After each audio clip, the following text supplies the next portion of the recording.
It was a chilling morning on January 3, 1991, when Seaside City Police arrived at Sabato Park, California.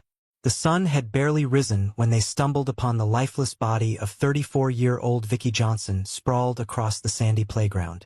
Vicki had met a ghastly end right in the center of the park. Her brutalized body bore the tormenting signs of a monstrous mutilation. She had been suffocated and strangled, her airways blocked with a significant amount of sand. The culprit had left bite marks all along her body, evidence of the unspeakable cruelty inflicted upon her. Her clothes were torn, and the upper part of her torso and part of her clothing had been set on fire. The scene painted a haunting picture of a woman subjected to unimaginable torment. Her life cruelly snuffed out in a manner that defied comprehension. The brutality of the attack left investigators horrified and the community gripped by shock and fear. Seaside City, California had earned an ugly reputation as a hostile community in the 90s, gripped by the overwhelming wave of an illegal substance epidemic drowning in crime up until the early 2000s. This particular case only magnified the town's unfriendly reputation. Amidst the out-of-control gang violence, this incident stood out of the ordinary. Vicki Johnson, unlike many others affected by the fighting, had no ties to any gangs. Vicki Johnson's body was discovered lying openly in the park frequented by many. The culprit did not bother to hide the body in any way. Yet no one had called the authorities. No witnesses had come forward. The silence surrounding the crime scene highlighted the chilling culture of fear that pervaded the community. Calling the police seemed like an overwhelming act of courage for a witness back then. Despite the overwhelming wounds and pain, Vicki Johnson had valiantly fought for her life. Her skin beneath her fingernails was full of blood. Not her blood, but that of the perpetrator. Detectives, recognizing the potential evidence, collected her fingernail clippings in the hopes of uncovering vital clues. A substantial amount of foreign DNA was discovered beneath her nails. But running it through the criminal database of the 90s, no match was found, leads were scarce and justice seemed elusive. For over 32 agonizing years, the case faded away in the cold shadows of uncertainty. However, a glimmer of hope emerged in 2021, when the skin from under Vicki Johnson's fingernails underwent DNA testing at the California Department of Justice. The path to justice proved incredibly slow. There were systemic challenges of backlogs and inadequate staffing within the forensic system. A frustrating reality associated with handling cold cases. However, 2 years later in 2023, the Justice Crime Laboratory made a crucial discovery. A DNA match linked to a man named Frank Louis McClure. He is a former convict whose profile was logged into the Cody's national database. The relation of this DNA match breathed new life into the case, while McClure's DNA linked him to the crime scene. The motive behind Vicki's demise remained a mystery. McClure's history, however, told a chilling story of violence. Frank Louis McClure's criminal record traces back to 1990 involving crimes such as causing severe bodily harm and resisting police. This history continued in 1994 when the suspect breached probation by committing battery with a fatal weapon and engaging in domestic fighting, resulting in a 4-year prison sentence. During the same year as the incident in 1991, McClure was involved in battering with a fatal weapon and domestic fighting. Specifically, instances of domestic fighting comprised the most frequent charges against him, occurring in 1990, the aforementioned 1991 case, the 1994 case, then another case in 1999, and most recently in 2011. The nature of his relationship with Vicki Johnson remained unclear, leaving a critical piece of the puzzle unresolved. The reason for the connection between the two would remain a mystery because McClure passed away of natural causes in 2021 at the age of 77. His passing meant he would never face accountability for the crime. Police believed he passed away peacefully in his seaside residence. Evading the consequences altogether, the DNA technology in question is not new. This testing could have been done 10 years ago, and he could have been apprehended alive. By the time the law caught up to him, he had already passed away. Frank Louis McClure hailed from a prominent family in the community. He, however, was not celebrated for his character. His connection to the crime struck a chord of surprise among Seaside residents. Mark Vaughn, a long-standing resident of Seaside, voiced the collective sentiment of shock and sorrow. Vaughn, who had known Vicky from their school days at Fremont Junior High, reminisced about her kind nature and the once beautiful aura of her family. In her final years, Vicky grappled with addiction, a heartrending struggle that added complexity to her story. There is a strong likelihood that Vicky Johnson and McClure might have known each other. Their primary connection seems to revolve around their involvement in the illicit substances activities. The situation is particularly challenging since the suspect is deceased, leaving us with uncertainties about the full extent of their connection. The investigation continues, leaving the door open for someone close to McClure to provide crucial information. There remains a hope that someone McClure confided in about his actions might come forward and share the truth with law enforcement. Seaside Police issued a plea to the community, urging anyone with information about unsolved cold cases in the area to come forward. They implore individuals to reach out to the department at 831-899-6748. Solving cold cases is not merely about closure. It is a crucial step in preventing future tragedies. By solving these cases, the local police create a formidable deterrent.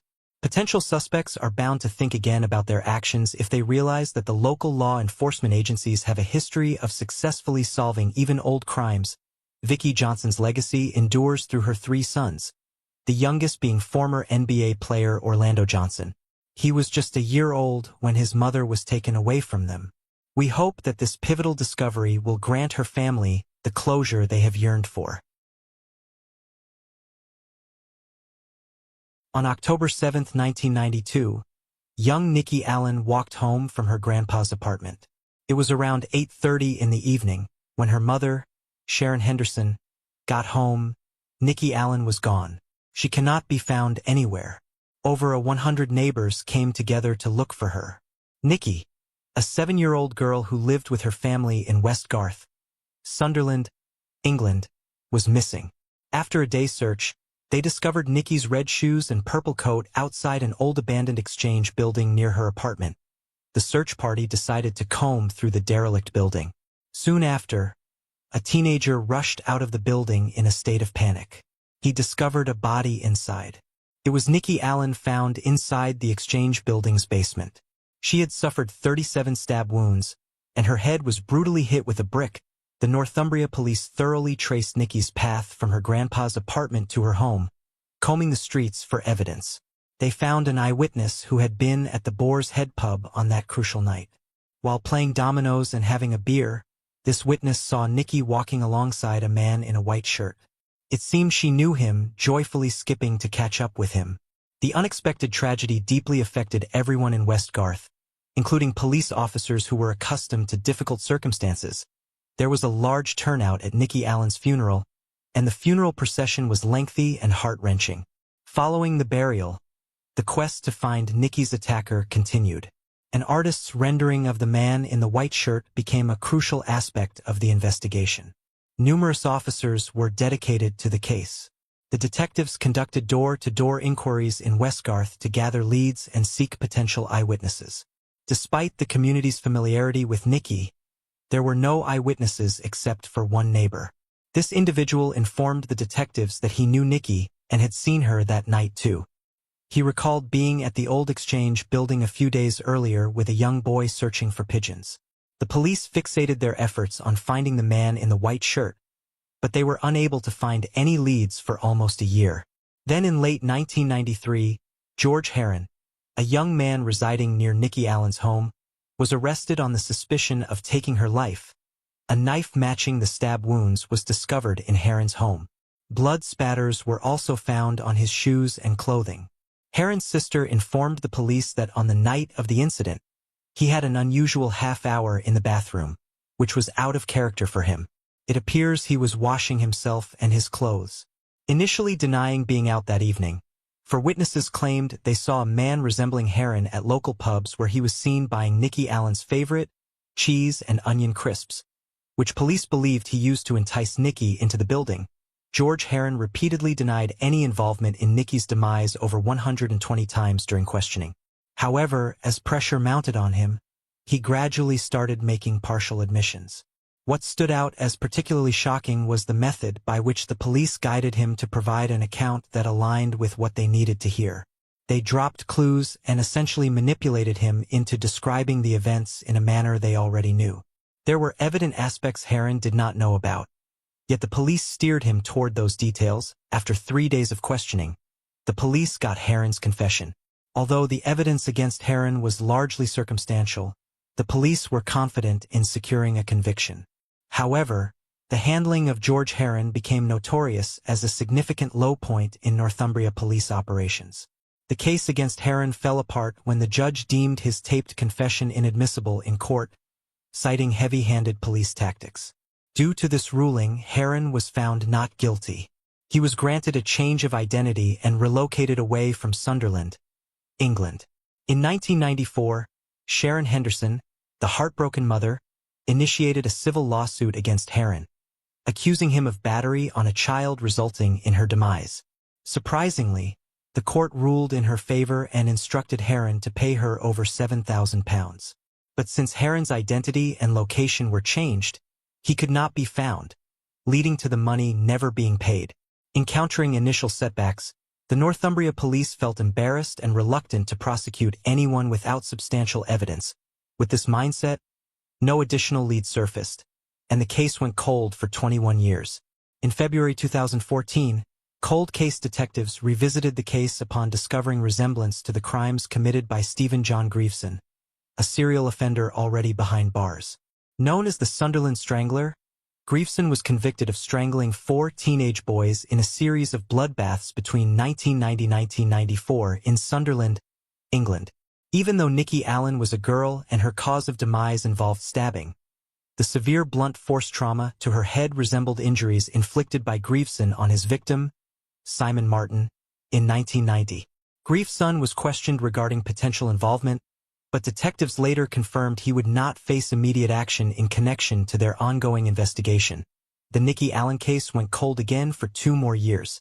Then in May 2016, Nikki's mother, Sharon Henderson, demanded a comprehensive reinvestigation of the crime. She initiated an online petition urging Northumbria police to conduct a thorough review of the case.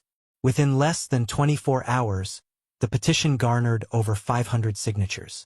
Then in April 2017, Henderson met with Northumbria Police Chief, Constable Steve Ashman, and Detective Chief Inspector Lisa Thieker. They reaffirmed their commitment to bring Nikki's culprit to justice. By October 2017, the police finally got a breakthrough. They recovered a DNA sample of an unidentified male from Nikki's clothing. They ran the DNA through their criminal record, but it took them 8 months to find a match. On April 7, 2018, Northumbria police conducted a raid on a house located in the Stockton area of Teesside. They arrested a man suspected of Nikki's slaying. The police built their case for 4 years before bringing forward the charges against the suspect arrested in 2018. On May 24, 2022, the suspect, identified as 54-year-old David Thomas Boyd, appeared at Newcastle Crown Court. Then on June 20, 2022, Boyd pled not guilty. Before proceeding with Boyd's trial, the police needed to rectify their slip-up from 28 years ago. In May 2023, Northumbria police apologized to George Heron for bringing forward the civil lawsuit of £7,000 in 1994. On April 20, 2023, Boyd's trial commenced at Newcastle Crown Court. The prosecution alleged that Boyd lured Nikki Allen to a wasteland near the river where witnesses mentioned seeing Nikki skipping to catch up with a man, but they never saw her abduction. According to the prosecution, Boyd lured Nikki through a boarded-up window of the old Exchange building. There, he brutally hit her with a brick, causing severe head injuries, and then inflicted multiple stab wounds to her chest, heart, and lungs. The post-mortem examination revealed she had experienced blunt force trauma to her head, likely rendering her unconscious before the stabbing. A witness recalled hearing a loud scream around 10 p.m., pinpointing the timing of the attack. Nikki's body was discovered the following day in the building's basement by volunteers aiding in the search for her.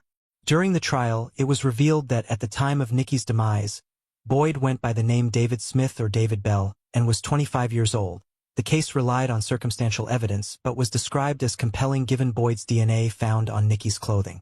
Boyd suggested to the police that Nikki might have transferred his DNA by wiping her hands on his saliva, which he claimed had accidentally landed on her clothes after he spat from his balcony that night.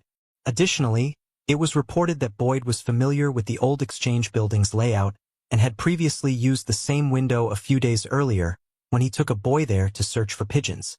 Yes, David Boyd is the same neighbor who told the detectives 30 years ago that he knew Nikki Allen. He saw Nikki that night. He even admitted back then he had gone to the Exchange building a few days before with a boy. But the police were fixated on finding the man in the white shirt, and they never followed up on him. It turns out that back in those days, David Boyd's girlfriend used to babysit Nikki Allen. More surprisingly, David Boyd's past included child violation convictions that surfaced during the trial in March 2000. He was convicted of indecently assaulting a young girl at a park in Stockton, an incident that occurred on April 8, 1999. Additionally, in 1986, Boyd was convicted of breaching the peace for approaching 4 children in Sacriston County, Durham, and grabbing a 10-year-old girl. 30 years ago, police completely ignored the connection of a known abuser with Nikki Allen.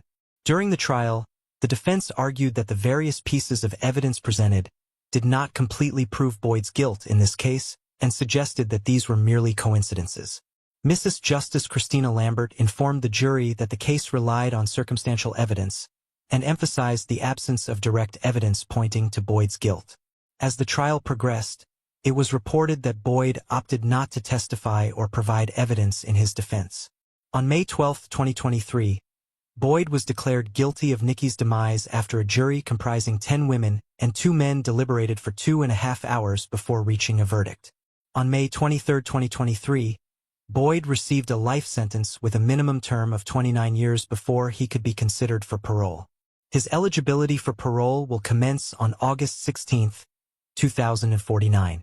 Boyd intends to appeal both his conviction and the sentence handed down to him. In August 2023, Sharon Henderson intended to file a lawsuit against Northumbria Police due to the extensive 30-year duration it took to find the culprit. Following this, in September 2023, news surfaced regarding a review of the police investigation that spanned 30 years. This review was scheduled to be conducted by either the Independent Office for Police Conduct, IOPC, or another police force. In the Nikki Allen case, the police had a difficult case with very little evidence. However, they failed Sharon and Nikki profoundly from the start and continuously over the years. Despite having an ideal suspect, they repeatedly misidentifying him. Ultimately, what shifted the course was the advancements in forensics and DNA technology. They finally pinpointed DNA on Nikki's body, unequivocally linking it to David. Boyd Shelley and Warner, just 15 years old, lived with her mother, Kathleen Warner, in Mishawaka, Indiana. She was a student at Mishawaka High School, active in sports and part of the school band. On June 16, 1980, she bid farewell to her mother heading to Wilt's supermarket in her 1973 orange Volkswagen, a mere 2 miles away. But as the day waned, she did not return home. Her mother got worried and contacted the police. Initially, the authorities thought she might be a runaway, a missing person. But as the clock ticked past 24 hours, the case took a chilling turn. The investigators shifted gears, labeling the case as a possible abduction. Police rushed to Wilt's supermarket, interrogating employees who distinctly remembered Shelley and purchasing groceries around 1:30 p.m. the day before. Eyewitness accounts painted an unsettling scene of Shelley and's disappearance from the store. Witnesses vividly remembered seeing Shelley and leaving the store around 2 p.m., heading towards her car parked a mere 50 feet from the entrance. However, an unsettling occurrence transpired. A man approached her vehicle swiftly, pulling open the driver's side door while Shelley was in the driver's seat.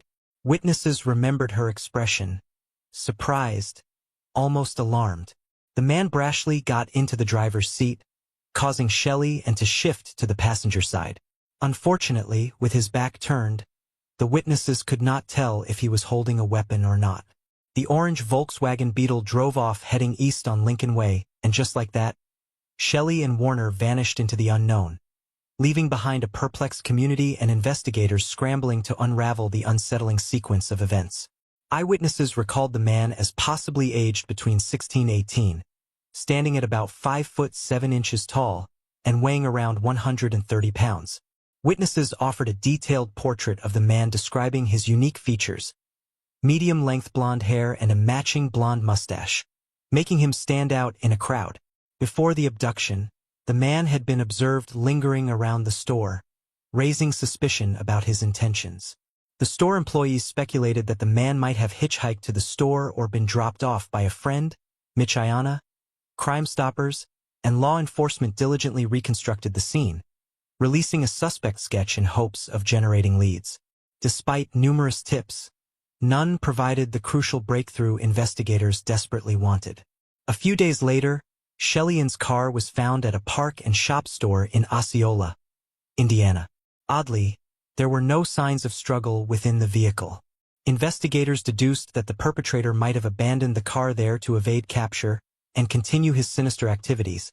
The relentless search for answers continued, but each twist and turn only deepened the haunting mystery surrounding the disappearance of Shelly and Warner. A massive search operation unfolded involving helicopters, volunteers, and search dogs scouring every inch of the area. Despite the exhaustive efforts, the search yielded no trace of the missing 15-year-old. 10 agonizing days later, two girls walking through a wooded area stumbled upon a grim and heartbreaking sight.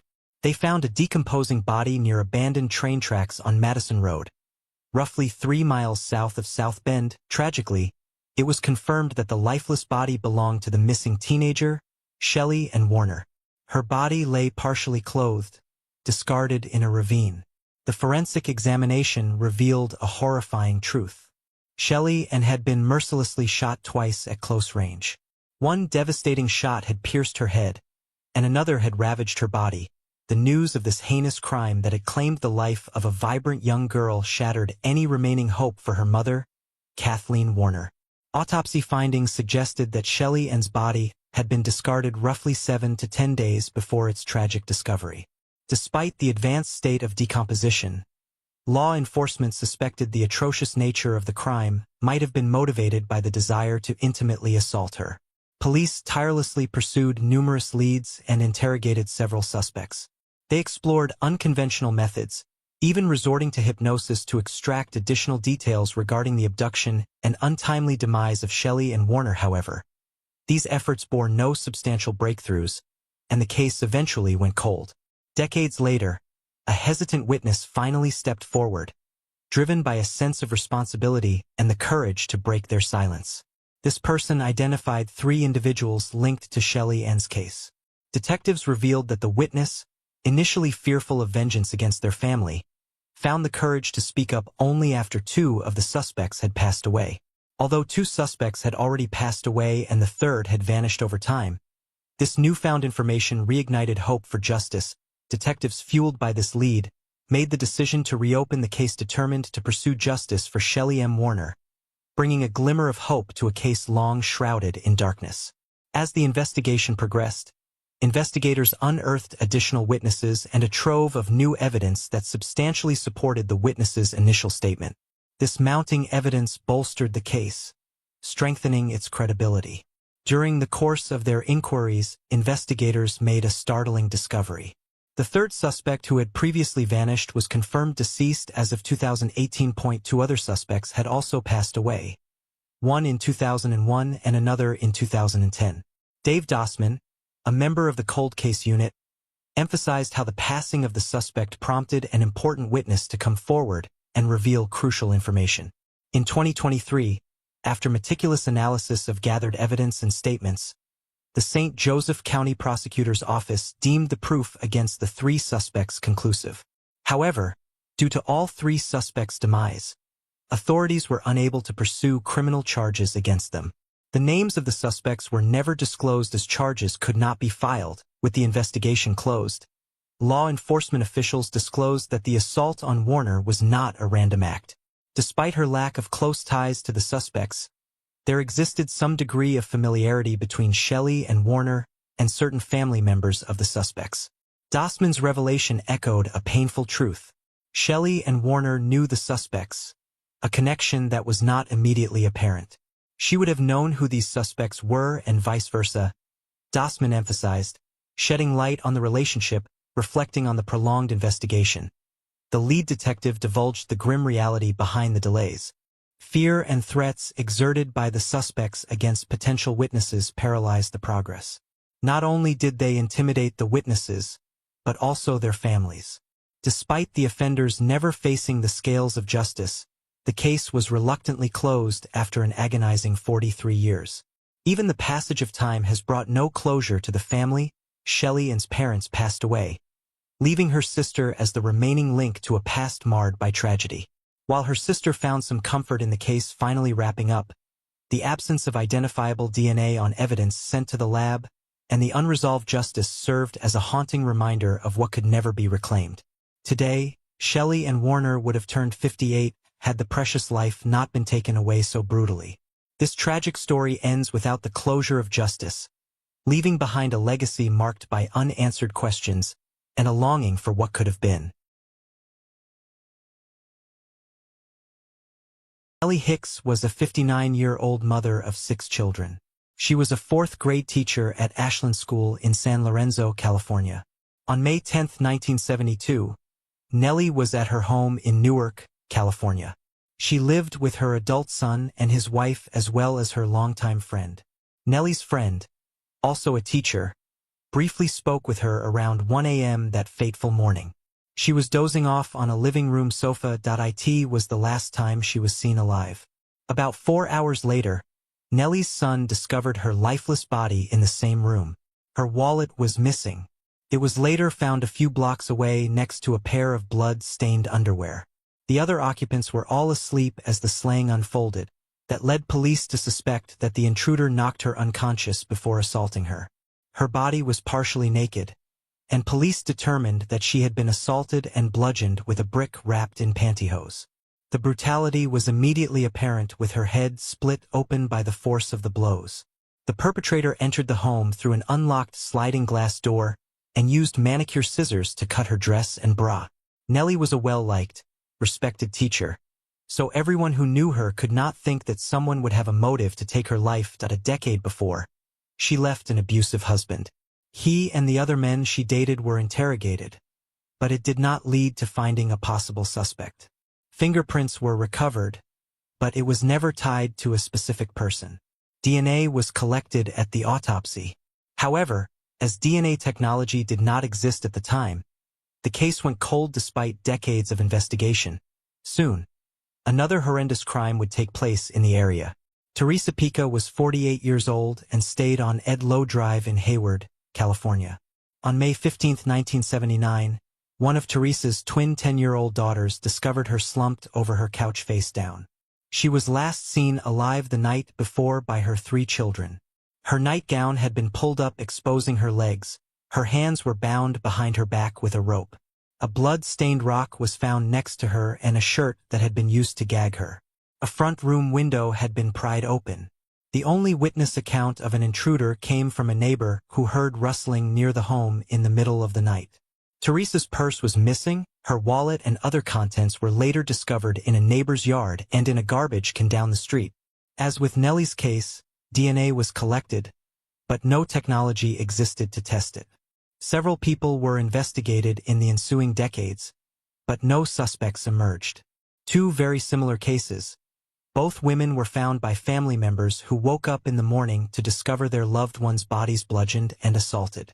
An intruder had quietly entered their homes and attacked them as they slept in their living rooms. In 2023, investigators from the Hayward and Newark police departments consulted with the FBI and contracted Othram and Astria Forensics to reevaluate the DNA. That led to Fred Bernard Farnham being identified as the offender. Hayward and Newark police announced in December 2023 that Farnham was responsible for the slayings of Nellie and Hicks in 1972 in Newark and Teresa Pica in Hayward in 1979. Farnham, frustratingly, passed away at the age of 73 in a hospital in Oregon in 2007. He grew up in Central Valley, California, and then moved to the South Bay in the 1950s. There, he was convicted for multiple assaults in the 1970s. There is no indication he ever lived in the East Bay. He also lived in Nevada, Idaho, North Dakota, Alaska, and Oregon, where he lost his life in the town of Cape Junction. The remains of one potential suspect identified through the same process that found Farnham were exhumed in 2021. It was later excluded through DNA comparison to the crime scene evidence. That man, however, was on the same genealogical tree, police said. David Hicks, the youngest of Nellie's 6 children and one of 3 still alive, thanked authorities who persisted to find closure in the 52-year-old cold case. Her son Ron, who found her body, passed away 3 months prior to the police solving Nellie's cold case. David called his mother a hero who raised a family of 6 and worked full-time as a teacher. I cannot express my gratitude enough for the police department and their dedication to this case. All of them worked extremely hard to bring closure to our family. In a statement read aloud at the news conference, Teresa's daughters similarly voiced relief at the resolution provided by Farnham's identification. Our mother may now rest peacefully, the statement reads. We have accepted the fact that whoever did this would never come to justice. Nevertheless, we thank God for your diligence and for never giving up. We can now move forward and close this painful chapter in our lives. Teresa's daughter, Jan Whalen, 62, told the San Francisco Chronicle that while it was a good thing to learn the suspect's identity after all these years, it also triggered everything again. For most of my life, I blamed myself because I was not able to stop what happened. And just a few years ago, I was able to finally tell myself that there was nothing I could do. But it still hurts. Now this will help bring me closure. Newark Police Captain, Jolie Macias, said after Teresa was slain, Newark and Hayward Police linked the crimes because of the discernible pattern of behavior shared by the 2 cases. This drove the belief that figuring out one case would solve the other. She also made a point to reciprocate the sentiments from the victim survivors by saying, "Today is truly about these families and their resiliency for the past 50-plus years." Hayward Police Chief Brian Matthews said at the news conference that 45 years is a long time. It has been a long time for generations of investigators who have worked on this case, and it has been a long time for the families of the victims and our community as they have waited for answers. Officials suspect that Farnham could have been involved in other cases as well, and have alerted law enforcement to look at their other cold cases for possible connections. Anyone with information about criminal cases that could have connections to Farnham can contact Haywood Police Detective Rob Purnell at 510-2937176. On December 6, 1975, in a field off 100th Avenue and Lowell Boulevard in Westminster, Colorado, a woman's lifeless body was found. She was found by 2 people riding their motorcycles. Her clothing and personal items were also found at the scene, so she could be identified as Terry Becker. She was 20 years old at the time. Terry grew up in Casper, Wyoming, and moved to the Denver metropolitan area after graduating from high school. Terry was described as a free spirit by her friends and family. She lived life on the edge. Terry enjoyed painting and listening to music. Her favorite bands were Three Dog Night and Steppenwolf. An autopsy was done, and it showed that she was assaulted and strangled. Terry had last been seen 2 days prior when she hitchhiked to visit her boyfriend at the Adams County Detention Center in Brighton, Colorado. Chandra Thurston, senior criminalist with the Westminster Police Department, who was the lead detective on the case, said she had just been dumped there in the field. Officers respond, an investigation begins, and then over time, suspects are looked at and nothing develops. The case went cold. In 1991, a similar crime took place. Sherry Bridgewater was assaulted and slain in her apartment on the 1000 block of West Monroe Avenue near Owens and H Street in Las Vegas, Nevada. She was a 31-year-old mother of 2 boys and was found by 2 women, a friend, and a relative. The investigation team worked the case relentlessly over the years to solve it, but unfortunately, the case went cold. In 2003, 12 years later, the Colorado Bureau of Investigation was able to extract DNA from a piece of evidence from Terry's case. The sample of an unknown male was uploaded to the Cody's Combined DNA Index System database, but no match was found.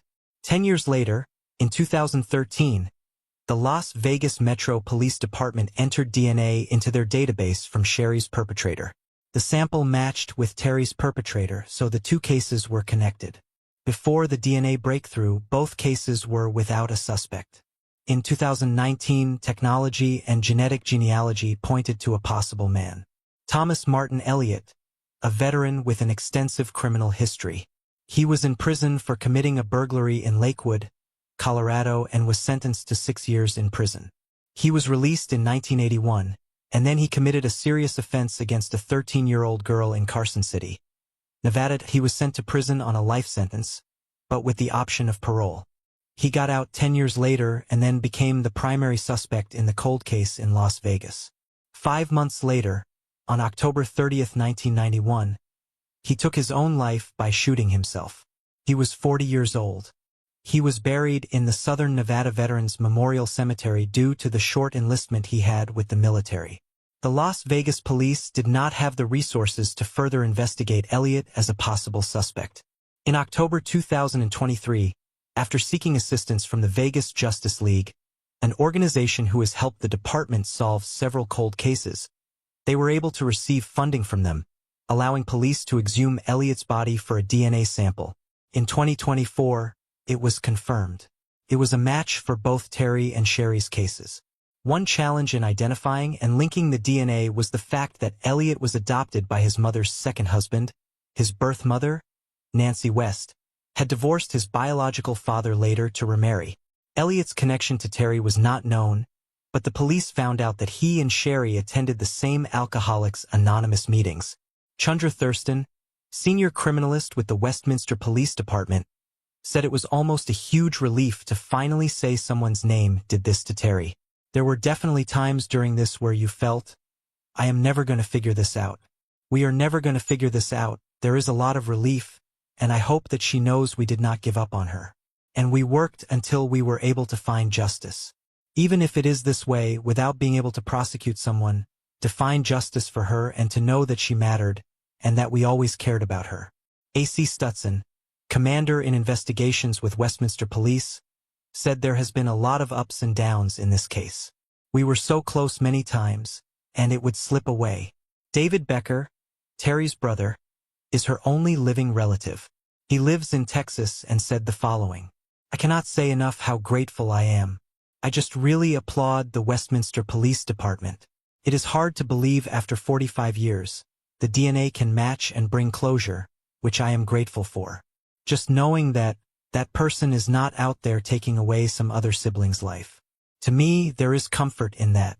The case was groundbreaking for Westminster Police. It not only was their oldest cold case, but also the first one they have solved. Westminster Chief Norm Hobart said, as someone who represents the organization for years, this case started in 1975. And to be able to close it today and represent all the men and women who have worked on this case is an enormous sense of pride and an enormous sense of accomplishment for the agency. And it is also a sense of relief that we were able to close this for the family. Unfortunately, Sherry's parents passed away before her perpetrator was identified. LVMPD Lieutenant Johansson said that the police were able to notify both of her adult sons and bring some closure to her family. He added that the department is backtracking data to see if any additional cases may be connected to the same suspect. Gary Ridgway, also known as the Green River perpetrator, was born on February 18, 1949 in Salt Lake City, Utah. The media gave him this nickname after his first 5 victims were found in the Green River in Utah. He was a longtime painter at a truck company.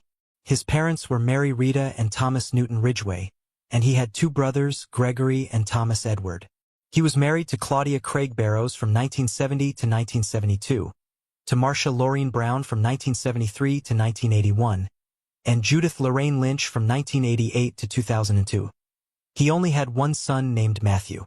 Ridgway was convicted of 49 separate cases that took place between 1982 to 1998, possibly as recent as 2001. This made him the second most prolific serial offender in United States history according to confirmed cases. He had been a suspect in the cases since 1982 when he was arrested for prostitution. However, investigators were unable to link him at that time. Detectives were unable to prove his role until 2001, when advances in DNA technology allowed them to link a saliva sample they had obtained from him in 1987 to male DNA found on several victims. He was arrested on November 30, 2001, as he was leaving the Kenworth truck factory where he worked in Renton, Washington. Over 10,000 items of evidence collected and logged and stored were prepared to go to trial when Ridgway was arrested, according to Dave Reichert with the King County Sheriff's Office. At the time, investigators found he was not particularly accurate in associating dump sites with the victims that he placed there. To date, he has led the task force to the remains of 3 other victims, and he was incorrect about the identity of 2 of the 3 victims. In 2003, he pleaded guilty to 48 cases, and in 2011 to his 49th case. On December 18, 2003, he was sentenced to life imprisonment without the possibility of parole. As part of a plea bargain wherein he agreed to disclose the locations of still missing women, he was spared being executed. He is imprisoned at the Washington State Penitentiary Walla Walla. Most of Ridgway's victims were alleged to be prostitutes and other women in vulnerable circumstances, including underage runaways. His victims were between the ages of 14 to 38. In one of his confessions, he said he chose prostitutes as victims because he knew they were unlikely to be missed. Patty Eakes, one of the prosecuting attorneys assigned to the case, said the lack of emotion Ridgway showed when he eventually admitted to taking the lives of the women was still troubling to her. She said Ridgway came across as just an average, goofy, middle-aged guy. Some victims may have been comfortable getting into his truck due to his seemingly harmless personality. I think he looked for vulnerable women. He had this strange underlying need to feel like he had a beautiful woman by his side. Often the women that he picked up were attractive. He wanted to be one of those guys who was like, I have a beautiful woman with me. He did not necessarily feel like he had that in his personal life. Physical attractiveness was definitely part of it, she said. Ridgway led investigators to the locations where he buried one of his victims by Green River. There, on August 21, 2003, 23 human bones and teeth were uncovered and listed only as bones 20. After 2 decades, in 2023, Othram was able to identify the victim after examination of DNA extracted from the skeletal remains as Tammy Lyles. David Middleman, Othram's CEO, a molecular biophysicist and genetics expert, said the DNA was in very terrible shape, degraded. The company worked to build a new DNA profile based on the sample. Authorities contacted her mother, and using her reference sample, scientists were able to identify Tammy. Tammy's skull and other remains were found on April 23, 1985 at the Tualatin Golf Course near Tigard, Oregon. It was identified in March 1988 using Tammy's dental records. In 2003, her brother, Jason Miles, said that when her family buried her in the 1980s, they had to use a baby casket because we could not find all the parts of her body. You live with this for 20 years wondering what happened. I cannot see myself ever finding closure, but I think it would settle a lot better if the guy would say, yeah, I did it. Tammy was a 16-year-old girl whose life was brought to an end in 1983. She stayed in Everett, Washington. She disappeared from downtown Seattle, Washington on June 9, 1983. In 2023, King County Sheriff Patricia Cole Tyndall said that Tammy's family does not want to speak to the media. We appreciate your support in granting the family the privacy they seek during this time, Cole Tyndall said. This breakthrough in the case comes after 15-year-old Lori Henry Spotnick was identified as another victim of Ridgway's. Lori was born on November 13, 1967 and stayed in Juneau, Alaska. She disappeared in 1982 after a fight with her mother. She wanted a horse. A friend had one. All Lori had to do, she told her mom, was pay for feed and pay rent for the stall. Donna Hurley, her mother, said no, she did not have the money. She did not have the time. Her husband had passed away a decade prior. She was a single mother raising 2 teenagers. It was not practical. Lori's disappearance would remain a mystery, an open wound, an aching phantom limb for more than 4 decades until her remains were identified as one of at least 49 victims. For 76-year-old Donna, Lori's disappearance, her absence, her demise have been an ever-present void for more than 40 years. I guess everybody calls it closure, but to me it was just a relief, Donna said of Lori's identification. All of the what-ifs, how come, where has she been, all the questions that go through your mind, you quit trying to fool yourself that she is alive and well, raising a family, and everything is good. It is just a relief that all of that is off your shoulders and off your mind. As a mother, part of me was still in denial. You build a wall around these things, she said. The tough thing is those walls start to crumble. Lori, she said, was a firecracker, interested in everything: sports, the outdoors, horses, dogs, and cooking. She played baseball and ran track. She liked to snowmobile. At 7, she trained the family Labrador Retriever, Ebony's Flippy Miss, but known as Flip, and showed her in a dog show. She could get as without opening her books, Donna said. She did speak with her daughter one time after she ran away. It was Thanksgiving, either 1982 or 83. Lori called her grandparents' home where the family was gathered. She told them she would be sending Christmas presents. She said she was living in Seattle and she was happy. Lori's remains were discovered on December 30th, 1985, about 3 years after she ran away from home, and was marked as Bones 17. Parabon Nanolabs chief genetic genealogist, Cece Moore, did the genetic genealogy work.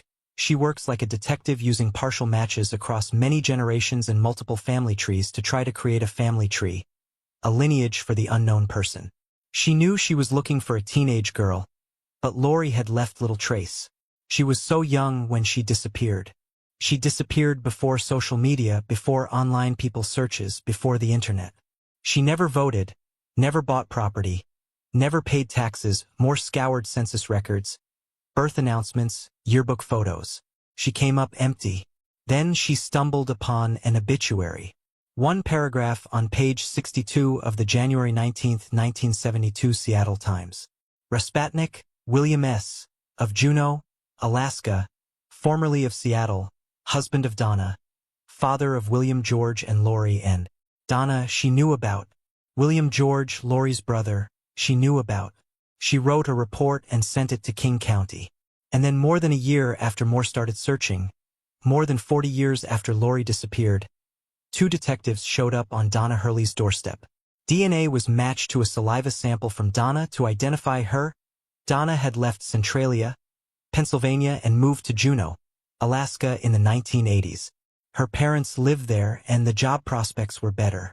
She worked in the hotel business for a decade, at a veterinarian's office for 13 years, then for the Alaska Department of Education. Now retired, she has 2 grandchildren and 6 great-grandchildren. They are Lori's great and great-great-nieces and nephews, although they have never met her. Lori's brother passed away in 2010 of cancer, just like her father. Over the years, Donna saw news coverage of the Green River perpetrator. She thought about it from time to time. We were in Alaska. We were so far removed.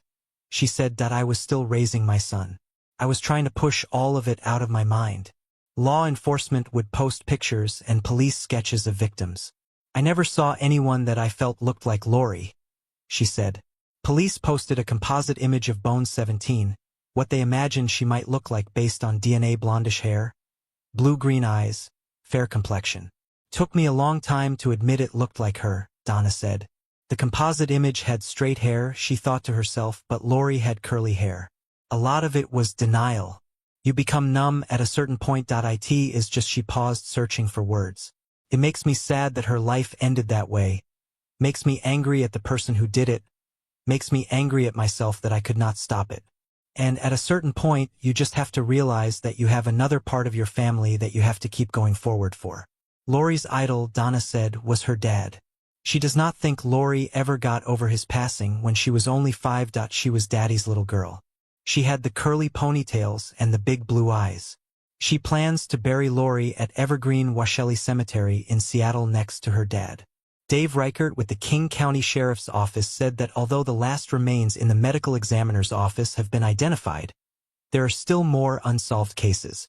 Ridgway said that he ended the lives of 65 to 70 young women and little girls, and so far he has pleaded guilty to 49, and we have closed 51 cases. So as I said, there are other unsolved cases out there that may or may not be connected to Ridgway, but there are parents still out there looking for answers about the whereabouts of their daughters. On April 21, 2023, Washington State Governor Jay Inslee signed legislation removing execution from the state's law. According to the King County Prosecutor's Office, if Ridgway is convicted of additional slayings outside of Washington state, he still could face execution. Some think he was chasing a lost love. Others reckon he was a smuggler, some say he was a Cold War spy. 60 years later, an electronic engineer professor fell in love with not just this mystery, but a girl. A girl who held the key to what once seemed like the unsolvable mystery. We finally cracked the puzzle after 70 years. This is the story of the Somerton Man.It is November 30th, 1948. About 7:15 p.m., and a couple is out for a leisurely walk along Somerton Park Beach, just outside Adelaide, South Australia. Waves are gently lapping, and that is when they spot a man in a sharp brown suit propped against the seawall. It looks like he is resting. He even gives them a half-hearted wave, but the couple just chuckle thinking he has had one too many to drink. The next morning, two jockeys doing their usual routine training their horses on the beach see the same man, still as a statue, lying there on the sand. Now that is strange, right? So Neil Day, one of the jockeys, walks over for a closer look. But when he tries to nudge the guy, nothing. And that is how the mystery of the Somerton Man began, right there on the sunny shores of Adelaide back in December 1948. When authorities arrived on the scene, they transported the body to the Royal Adelaide Hospital for examination. The doctor in charge estimated that the man likely passed away around 2 a.m. that morning. At first glance, he appeared to be your average Joe, mid-40s, 5'11", with gray eyes and reddish-brown hair. He looked sharp, well put together, with clean fingernails, soft hands, and a smooth-shaven face. However, upon closer inspection, a couple of irregularities caught the eye of one of the medical examiners. Firstly, the man had unusually pronounced calf muscles. Another peculiarity, a staggering 16 teeth were missing from his mouth. When they delved into the man's pockets hoping to uncover some clues about his identity, they came up short. No wallet, no ID. All they found were a pack of cigarettes and matches, 2 combs, a packet of chewing gum, and a couple of travel tickets that and used stub from Adelaide to Henley Beach, a nearby town, and a bus ticket stub from Adelaide to Somerton. But it was the man's clothing that really deepened the mystery. It was common back then for folks to have their names or initials on their clothes labels for laundry purposes. But all the labels from the man's suit had been snipped off, meticulously removed. Even the name tags from the undervest were also removed. And there was something else peculiar. A tear in his pant pocket had been neatly stitched back together using bright orange thread. The autopsy revealed some troubling findings: an enlarged spleen and a damaged liver. The pathologist suspected heart failure, but oddly enough, the man's heart appeared completely normal. Toxology tests came back negative. No poison found in his system. No signs of violence either. No disturbance in the sand around him and no scratches on his body. The coroner was stumped. Whatever took the Somerton man's life, it was not natural. It sure was not an accident. Before the police could even begin to untangle who might have been behind the Somerton man's demise, they had to grapple with the question of who he was in the first place. His photo made its way into Australian newspapers, a silent plea for anyone to step forward and claim him as kin. Intrigued by the mystery, crowds flocked to the morgue hoping for a glimpse of his face. Time and again, individuals emerged from the shadows, swearing they knew the Somerton man. Yet each lead fizzled into nothingness. Then came a twist. A newspaper boldly declared that the man found on Somerton Beach was none other than E.C. Johnson. But lo and behold, E.C. Johnson himself strolled into the police station, setting the record straight. Fingerprints were taken from the Somerton man, but unfortunately no match was found. Still undeterred, the police circulated his photo far and wide. Dozens of calls flooded in, each claiming familiarity with the mysterious man. He was a missing relative, a vanished husband, a guardian outside illicit card games, a familiar face from the military testing facility up north. A local paper even quipped that the police were running an almost constant taxi service to ferry people to and from the morgue, all eager for a glimpse of the enigmatic figure. But as quickly as hopes rose, they fell. People who were convinced they knew him changed their tune upon seeing him in the flesh. And so he remained the Somerton man, a mystery that seemed to deepen with each passing day. Investigators would spend years, even decades, grappling with his identity and the events surrounding his demise. Theories swirled. He was a Cold War spy, a former dancer, a victim of a love gone sour. It became one of Australia's most perplexing and enduring cold cases, a tale that would captivate generations to come. About a month after stumbling upon his body, investigators shifted their focus to the Somerton man's meager possessions. Sure, he had those travel tickets and a few knickknacks, but no luggage to speak of. So the police cast their net wide, putting out notices for abandoned luggage at hotels and train stations. They scoured dry cleaners, bus stops, lost property offices, anywhere a bag might find itself abandoned. Then, like a stroke of luck, on January 14, 1949, just 3 days after the call went out, they struck gold.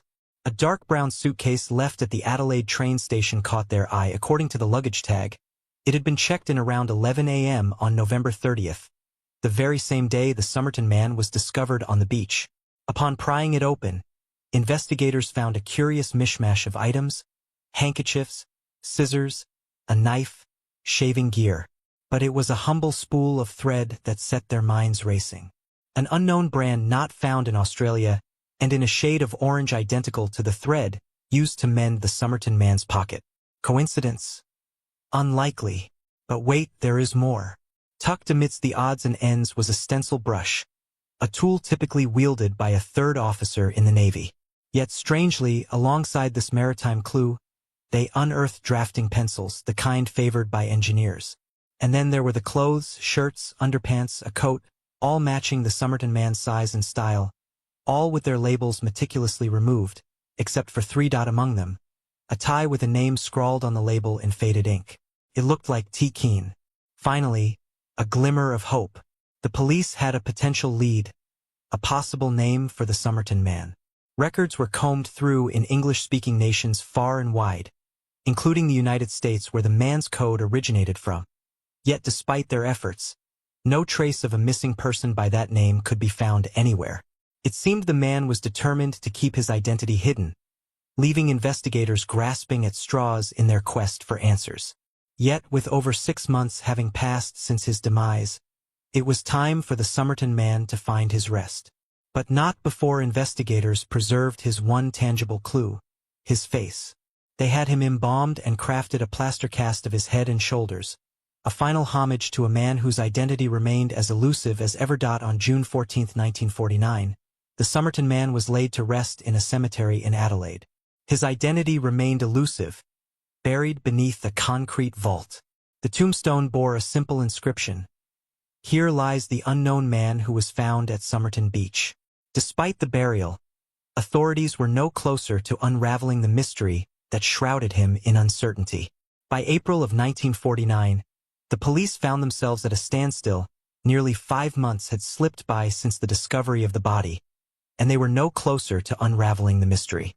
Frustrated and desperate for a breakthrough, they turned to Professor John Cleland, a pathology expert at the University of Adelaide, to take a fresh look at the evidence. Professor Cleland's approach was nothing short of ingenious. Recognizing the challenge of determining if the clothes from the suitcase would fit the Somerton man's lifeless frame, he devised a clever solution. He enlisted someone of similar size to the Somerton man and had them try on both sets of clothes, the ones the man was found in and those from the suitcase. Miraculously, they fit like a glove, confirming without a shadow of a doubt that the suitcase did belong to him. But that was not all. While inspecting the Somerton man's garments, Professor Cleland stumbled upon a hidden pocket in the trousers. Inside lay a rolled-up scrap of paper bearing just 2 words, printed boldly. These Persian words stirred nothing in the professor's memory. The meaning behind this was quite puzzling, and nobody at the station understood what it meant. Then a well-read newspaper reporter explained that it originated from a book by Omar Khayyam, the renowned 12th century poet. Specifically, they were from his book called Rubaiyat. The words Tamamshud means the end. With this new insight, investigators speculated that the Somerton man had left behind this cryptic clue to signify he took his own life, or perhaps to ponder life's deeper meanings in his final hours. Interestingly, the Rubaiyat was widely cherished during that era in 1909. 2 skilled English bookbinders were hired to rebind the first edition of the Rubaiyat, adorning it with over 1,000 precious and semi-precious stones, including gold leaf, silver, and ivory. This exquisite edition was purchased by an American buyer for an equivalent of around $70,000 today. Unfortunately, that particular book met its fate on the Titanic, sinking during its voyage to America, and has remained lost ever since. But that is not the book the investigators were after. They wanted the very book the scroll was torn from. They contacted every library in the Adelaide area seeking help from librarians to examine their copies of the Rubaiyat for any missing pages. If the scrap came from a unique printing, finding the exact book seemed like an insurmountable challenge until a stroke of luck intervened. On July 24, 1949, a chemist walked into the Adelaide police station holding a copy of the Rubaiyat he had discovered in his car months earlier, around the time the Somerton man met his fate. Initially dismissing it, he became intrigued when the newspapers published the mysterious scrap. Turning to the final page, he revealed the missing words. Tamam should, the tear in the book, perfectly matched the fragment from the Somerton man's pocket, providing a breakthrough authorities had been desperately seeking. Further examination of the book yielded another intriguing lead, a faintly penciled telephone number on the back cover. The telephone number belonged to a young nurse living near Somerton Beach, just a short stroll from where the man was discovered. And that is how Jessica Thompson became a person of interest. When police confronted Jessica, her reaction was as mysterious as the case itself. She denied any affiliation with the Somerton man.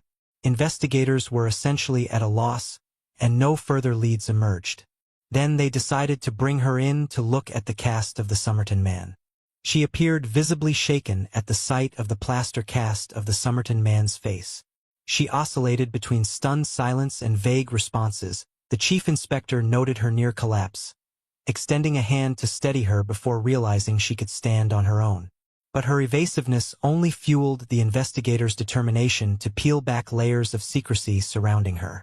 The puzzle of Jessica Thompson's phone number in the Somerton man's Rubaiyat weighed heavily on investigators. Pressed for answers, Jessica finally came clean.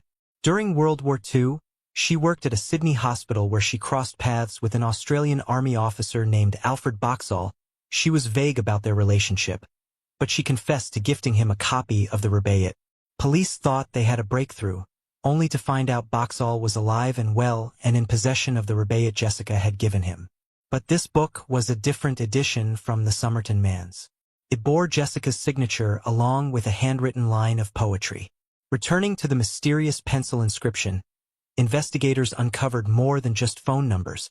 Below them lay a series of barely discernible letters. Under an ultraviolet light, the message became clearer.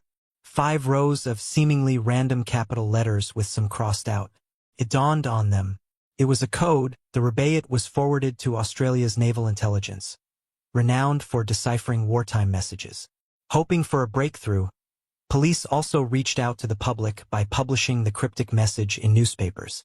Yet even the experts at naval intelligence struggled to crack the code. The code perplexed everyone, spawning theories from a ship's name to a message of despair.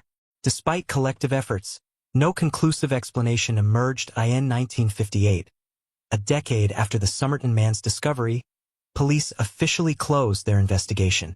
However, the allure of an unsolved demise coupled with a mysterious code continued to fuel conspiracy theories. Like many unresolved mysteries, the Somerton case left a trail of unanswered questions and endless speculation, captivating the imaginations of those who dared to ponder its secrets. During the 1940s, Australia found itself deeply entangled in espionage, being part of the British Commonwealth and a crucial ally in the Allied forces during World War II. Intelligence agencies intercepted messages from enemy nations, playing a vital role in ending the conflict post-war. As the world divided along ideological lines of capitalism versus communism, the race for military technology supremacy intensified. Regarding the Somerton man, certain case details hinted that he might not be an ordinary citizen. He meticulously concealed his identity with all clothing found on him and in the suitcase lacking labels. Only a few items bore the name Keane, which ultimately proved fruitless. His nationality remained a puzzle. While some speculated he was British based on his facial features and hairstyle, others suggested American ties due to the origin of his coat. Yet the presence of an American-made coat did not definitively brand him a spy. It is plausible that the Somerton man had visited America for leisure or family reasons before his mysterious demise. But that was not the only clue pointing to a foreign identity. There was also the peculiar orange thread used to mend his pants, a brand not sold in Australia. This suggested extensive travel, painting the Somerton man as an international enigma. The question then arose. What was he doing in Adelaide, a remote city along Australia's southern coast? The answer might lie about 300 kilometers north at the Woomera Air Force Complex. Woomera, a joint base between Australia and the United Kingdom, boasted the largest land-based test range in the Western world. Established in 1947, it covered a sprawling 47,000 square miles of flat, arid land, roughly the size of Pennsylvania. The base housed highly secretive facilities, conducting some of Britain's most sensitive military projects, including missile, rocket, and atomic bomb testing. If this speculation holds true, South Australia would likely have been a hotbed for espionage activity. It is conceivable that the Somerton man was an Australian spy who knew too much. Perhaps he became loyal to the Soviets and needed to be silenced. Alternatively, he could have been a Soviet operative seeking defection, but met his demise before he could act. This brings us back to the mysterious circumstances of his end. During the investigation, medical experts found no trace of poison in the man's system, at least none detectable by conventional means. One explanation was that he ingested or was administered something that instantly decomposed, leaving no evidence. Another theory suggested injection, yet no signs of puncture wounds were found. The condition of his liver did not support this notion. Seeking answers, the coroner consulted Sir Cedric Stanton Hicks, a professor of physiology and pharmacology at the University of Adelaide. Hicks scribbled down the names of suspected poisons on a piece of paper for the coroner. Among them was strophenthine, a potent substance historically used by some West African tribes to create poison arrows. Fatal, even in small doses, it was undetectable by standard chemical tests. In 2013, Jessica Thompson's daughter, Kate, disclosed that her mother had a command of the Russian language, a detail Jessica had never shared with anyone. Furthermore, Jessica confessed to Kate that she had misled the police regarding the identity of the Somerton man. Jessica hinted that the matter extended beyond the jurisdiction of the police, suggesting involvement in a higher echelon. This revelation sparked speculation that Jessica might have been engaged in counter-espionage activities for the Australian government. She was possibly relaying intelligence to military authorities, with the Rubaiyats serving as a crucial component. However, if even the most adept codebreakers were unable to decipher the cryptic message, the question remained, who possessed the key? Derek Abbott first encountered the Somerton man story in a magazine article back in 1995.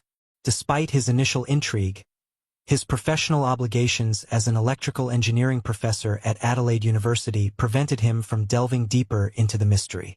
It was not until 2007 when Derek revisited the story and learned of the unsolved code found in the man's possession that his interest was reignited.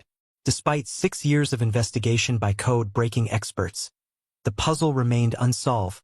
Undeterred, Derek shifted his focus to unraveling a different enigma, the identity of Jessica. For decades, the true identity of the enigmatic nurse remained shrouded in secrecy, a real name redacted from official records to shield her from public attention. Derek enlisted the help of Jerry Feltis, an Adelaide detective, who provided the original piece of paper bearing Jessica's phone number found in the Somerton man's book. Through meticulous investigation, Derek unveiled Jessica's true identity, Jessica Thompson, known as Jo. Unfortunately, Jessica had passed away before Derek could question her about her connection to the Somerton man. Delving into Jessica's history, Derek discovered that she had been romantically involved with a local man named Prosper Thompson, with whom she had a son named Robin in 1947, a year and a half before the Somerton man's demise. Despite Jessica's claims that Prosper was Robin's father, speculation arose regarding the paternity of her child, particularly given her evasiveness during police questioning. This led Derek to a groundbreaking theory. The Somerton man was Robin's biological father. Upon further investigation, Derek unearthed compelling evidence supporting his theory. Robin, like the Somerton man, exhibited unique physical traits, including a genetic disorder called hypodontia and distinctive ear structures. Moreover, both had backgrounds in ballet, with Robin even having performed with the Australian Ballet Company. These findings suggested a familial connection between Robin and the Somerton man. It was further supported by the discovery of Robin's daughter, Rachel Egan, potentially being the Somerton man's granddaughter. Rachel's journey into her family's past intertwined with one of Australia's greatest enigmas was nothing short of remarkable. As she delved deeper into her ancestry, she uncovered layers of mystery that connected her to the unknown man found on Somerton Beach. Despite initial skepticism, Rachel agreed to a meeting with Derek Abbott. Their shared curiosity and determination led to an unexpected bond, a spark that eventually blossomed into a love story that surpassed even the most enduring mysteries. Derek and Rachel got married in 2010 and have 3 children together. The most sensible approach was to exhume the remains of the Somerton man to extract DNA. Derek made several requests, but each time the request was denied to exhume the remains.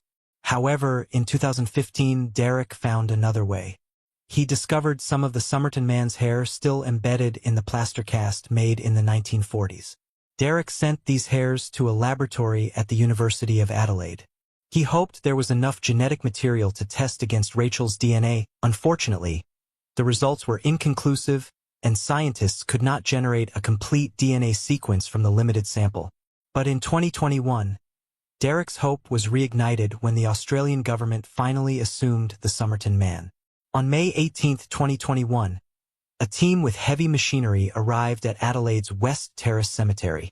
It took nearly 12 hours to extract the Somerton man from the ground. Being deceased for over 70 years meant most of his organic matter had deteriorated. And on top of that, he had been embalmed. This involves replacing the body's natural fluids with preservatives. While this preservation technique was beneficial for maintaining the body's condition, it also degraded the DNA. There was a possibility that there might not be enough viable DNA left to obtain a sample. In 2022, Derek collaborated with Colleen Fitzpatrick, and they meticulously traced the genetic breadcrumbs left behind by the Somerton man, the hair on the plaster cast. As they pieced together his family tree, one name stood out. A man fitting the Somerton man's description with a brother-in-law named Thomas Keane matched the name found on the mysterious clothing. Derek and Colleen located nieces and nephews of the Somerton man. They gathered DNA samples from their living descendants, and on July 22, 2022, they found 2 matches. Stuart Webb, Somerton man's great-great-nephew, and Christy Webb, his grandniece. The discovery sent shock waves through the investigative community. It reignited hope that the identity of the Somerton man was on the verge of being unveiled. His name was Carl Charles Webb, an electrical engineer born in Melbourne, Australia in November 1905. As the details of Webb's life unraveled, it became apparent that his story was far from ordinary. He was part of a large family with 6 siblings. Newspaper reports from that time indicated that he participated in community football. This could account for his well-developed calves and overall physique. Leading up to his demise, Charles experienced major loss in life. His father and mother passed away along with his brother, Roy, with whom he shared a close bond. Additionally, Charles also went through a separation with his wife, Dorothy Robertson, whom he married around 1941. Their marriage was difficult, as detailed in Dorothy's divorce decree filed later. Charles had a passion for writing poetry, often centered around the theme of fatality. Once, Dorothy found him drenched in ether in bed. He ingested 50 sleeping pills, but she saved his life. Contrary to wild speculation, Charles's story unveils a tale of domestic tragedy rather than espionage intrigue. In April 1947, Webb vanished without a trace, leaving behind a shattered family and a cloud of mystery. While DNA evidence pointed strongly to Webb's identity, the South Australia Police Department continued its own testing to verify the identification. However, the lack of official confirmation left room for speculation, keeping the door open to conspiracy theories that had long surrounded the case. Despite the lingering uncertainties, Derek Abbott found closure in his own quest. DNA testing ruled out any relation between his wife, Rachel, and the Somerton man. This alleviated the personal burden he had carried for years. For the Webb family, the revelation brought a mix of emotions: relief, closure, and a sense of reclaiming a lost piece of their history. Stuart and Christy Webb, great-great-nephew and grandniece of Charles Webb, delved into old family albums. They rediscovered photos of Charles that had long been forgotten. Back then, there was a big family gathering involving all members of the Webb family. This photo was basically taken 20 years before he lost his life. Through their journey, Charles Webb transformed from a mysterious figure in headlines to a cherished member of their family. He is a person whose story resonated far beyond the confines of a cold case, but as a testament to the enduring power of familial bonds. A large part of the Somerton Man case has been solved. We now know his identity, but unfortunately a lot of answers went to the grave with him. We might never know the circumstances that led to his demise.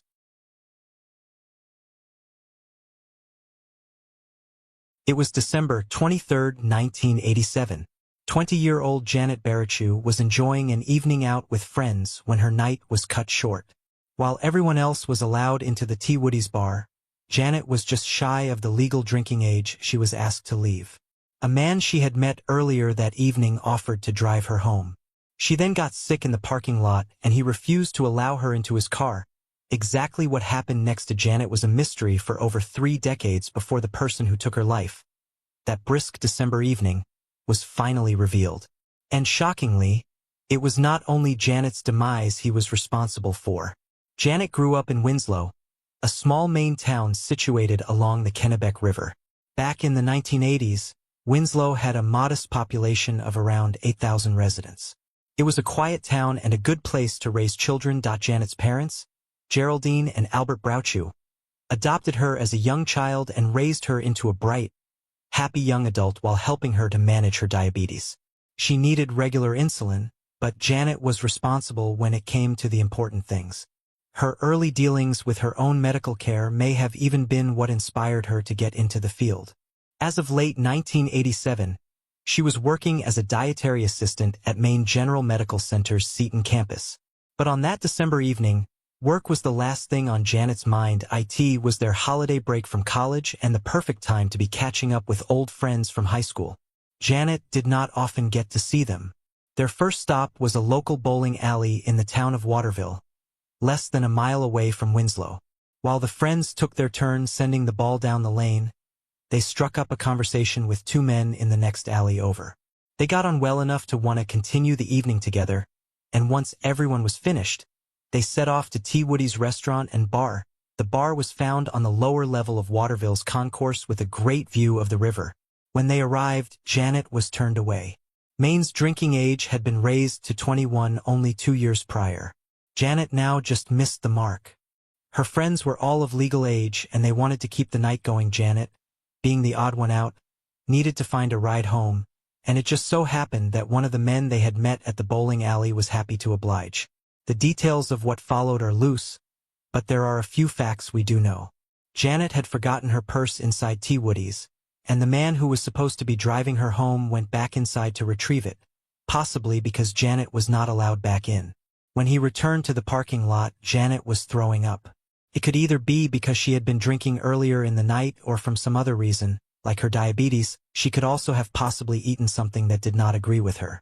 The man who was supposed to take her home then refused to allow her into his car, not wanting her to be sick inside it. Then she was gone. Janet's parents woke up the next morning to find she was not home.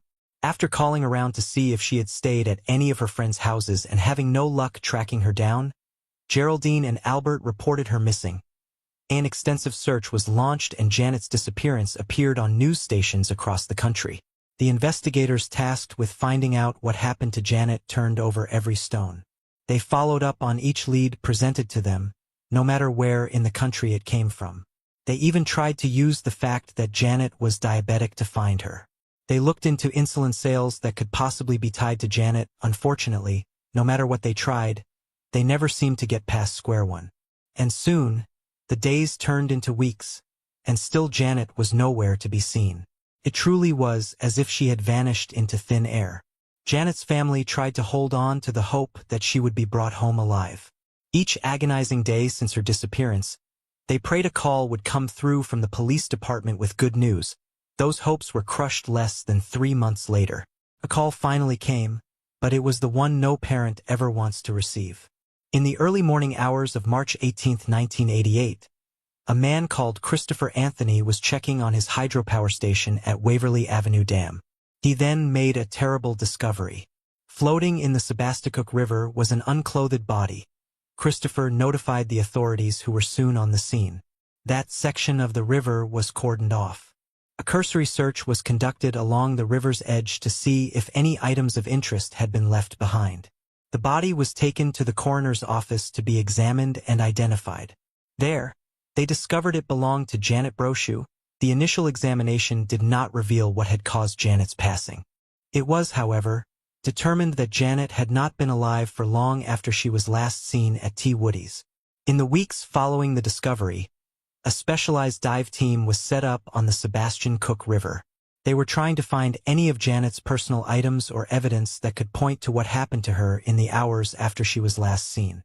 The investigators could not yet rule out the possibility that Janet had fallen in the river herself that night. The Kennebec and the Sebasticook rivers meet not too far down from T. Woody's. It was cold and dark when she was left in the parking lot. Maybe Janet tried to walk home and accidentally slipped into the frigid waters while crossing the bridge leading back Winslow, unable to get herself out before succumbing to hypothermia. But there was one serious problem with this theory: the lack of clothes on her body when she was found. It was highly unlikely that the water's current could have stripped Janet entirely of everything she had on that night, and even more importantly, Janet's body was found upstream of the river. This meant it would not have been possible for her to have fallen in while walking home and ending up where she was found. But if Janet did not fall into the river, who had put her there? As the mystery continued, folks in Maine began wondering whether a serial perpetrator was on the loose. It was an avenue the investigators had begun looking into as well. An hour away in the town of Jay in Maine, 17-year-old Kimberly Moreau vanished on May 9, 1986. She was last seen with someone she had met earlier that same day. Despite a diligent search across the state, the police were unable to find out what had happened to her. No connection could be drawn from Kimberly to Janet's case. Unbeknownst to the investigators, another woman would go missing just 5 months after Janet's body was found, and her case had far more similarities to that of Janet's. On August 9, 1988, 23-year-old Geraldine Finn was letting her hair down after work with 2 co-workers. She was employed at the Skowhegan Nursing Home as a certified nursing assistant. The bar, called Pete and Larry's, was in Waterville's Upper Main Street. It just so happened to be no more than 3 miles from T. Woody's, where Janet was last seen. While Geraldine and her co-workers were sitting by the window, a stranger drove past in his blue Chevy Blazer. He caught their attention and began gesturing for the 3 young women to go outside. They did just that and began walking to his car. He then asked if they wanted to go for a swim. However, this was not exactly an innocent request. By the time they were at his rolled-down window, the women found he was completely nude. He requested that they go skinny dipping with him. Likely weirded out by the interaction, they turned around and went back to the bar to continue their evening.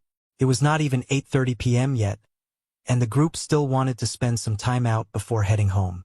Some time went by before that same man arrived at the bar, this time fully clothed. As the evening progressed, he started to speak to Geraldine's group. Maybe he offered up some sort of excuse for the earlier interaction. He was possibly blaming it on the fact that he had already been out skinny dipping and his clothes were wet. Whatever he said, it was enough for Geraldine's group to start interacting with him. By the end of the night, Geraldine felt comfortable around the man, so much so that she accepted his offer for a ride home. The last time those friends saw Geraldine, she was sitting in the passenger seat of his Chevy. Little did they know they would never see their friend alive again. She was reported missing the following day. Her friends told the authorities about the man who was supposed to take her home that previous evening. They mentioned his blue Chevy Blazer, distinctive mustache, and diamond-shaped tattoo on his shoulder. On August 14, 1988, 5 days after Geraldine went missing, a man walking across the property along Route 201 made a terrible discovery. In a wooded area along the field he had been surveying was the body of a young woman. Initially, the authorities remained tight-lipped about the nature of what they were investigating.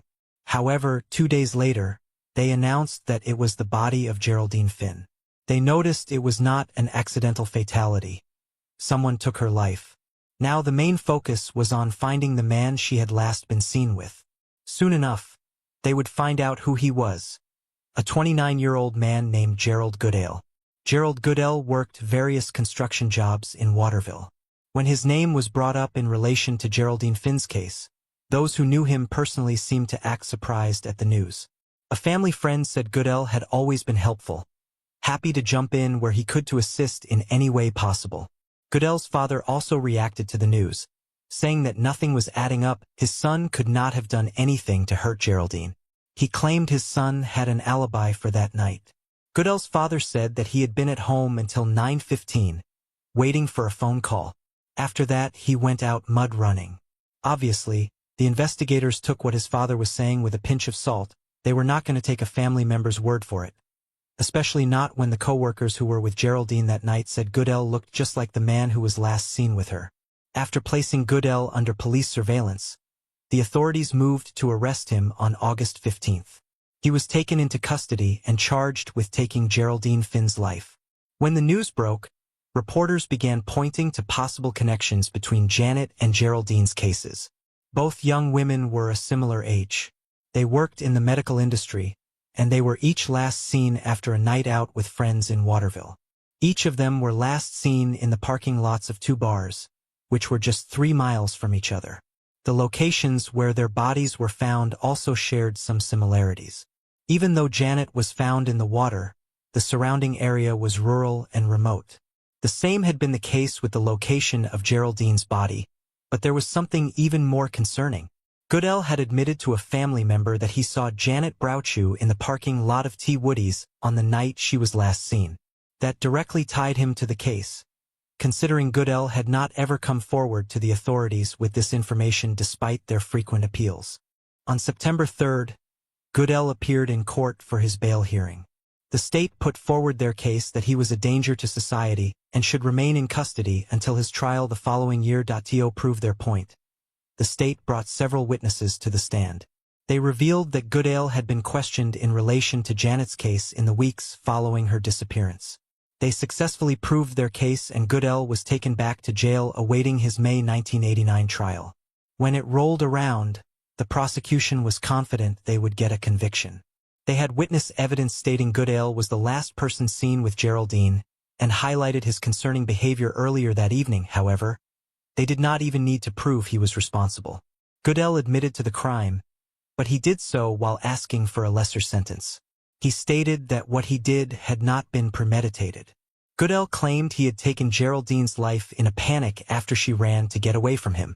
The prosecution, though, were not interested in giving him a lesser sentence. They felt he was a serious danger and needed to be put behind bars for as long as possible. After a judge found him guilty of the charges, Odell still had one card up his sleeve to try and reduce the amount of time he would have to spend behind bars. He told investigators that he knew something about Janet Brouchu's case, the most important fact of all. He claimed he knew who the perpetrator was. But Goodale was not exactly cooperative. Strangely enough, even after this, Goodale was still never publicly named as a suspect in the case. At his sentencing, Goodale was given 75 years behind bars, with the earliest possible release being in 2033. And then the years began to pass. Soon Janet's family were welcoming the new millennium with still no news of her case. 3 decades had passed before there was an update at in 2019. On the 32nd anniversary of Janet's disappearance, it was announced that a cold case team would begin looking into Janet's demise again. Her mother and father were no longer alive to hear this positive news, but other family members and old friends now had renewed hope that whoever took Janet's life would be brought to justice, even after all those years. And then on May 14, 2021, the day everyone had been waiting for, an arrest had been made of a prisoner at Maine State Penitentiary. It was none other than Gerald Goodale. But what had led to this update in a case that had seen no movement for so long? As some of you may have guessed already, it was DNA. State Police Chief John Coate commented on the news saying, "This case represents years of combined work by state, local, and county investigators, prosecutors, and skilled scientists who never relented in their pursuit of the truth and for justice for this victim, her family, and friends." In March 2023, Goodale, now in his early 60s, was given an additional 32.5 years to his sentence for what he did to Janet Barachu. Seeing the writing on the wall, Goodell did not try to deny his involvement and instead pleaded guilty to the charges laid against him. Though her parents could not be in the courtroom that day, other family members gathered to finally get justice for the life taken so young. Her cousin, Daniel Barachu, said she was a sweet girl, young, foolish like the rest of us. It may come as a small consolation to Janet's family that the perpetrator responsible had not been out living his life all those years. He had been serving time even though it was not for her case. As for exactly what happened that night, the details have not been publicly released. Undoubtedly, there will be some secrets Gerald Goodell will take with him to the grave.